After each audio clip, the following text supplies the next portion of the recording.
তা ইউকবাদুল ইলম, আর পৃথিবী থেকে এলেম উঠে যাবে, কিয়ামতের আগে এলেম উঠে যাবে, এটা অন্যতম লক্ষণ। এলেমের কমতি হয়ে যাবে, কোরআন শরীফও পৃথিবী থেকে উঠে যাবে একদিন। যেদিন উঠে যাবে রাত্রে, যাদের কিছু হাফেজ ছিল সকালবেলা তারা উঠে একটা অক্ষরও আর মনে রাখতে পারবে না। কোরআন শরীফের কাগজ সাদা পড়ে থাকবে, কোনো অক্ষর সেখানে নাই, সমস্ত অক্ষরকে আল্লাহ উঠে নিয়ে গেছেন। বাল হুয়া কুরআনুম মাজিদুন ফি লাওহিম মাহফুজ, সমস্ত কোরআন গিয়ে আবার ওই লাওহে মাহফুজে গিয়ে ফেরত চলে গিয়েছে।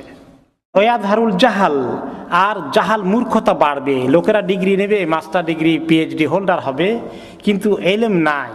এত হাজার হাজার ইউনিভার্সিটি কলেজ স্কুলে যে লেখাপড়া দিচ্ছে, আসলে এলেম নাই। এই জন্য এমএ পাশ করে বের হয়, নামাজ পড়া শিখে নাই, কোরআন শরীফ পড়া শিখে নাই, পাক পবিত্রতা পর্যন্ত জানে না।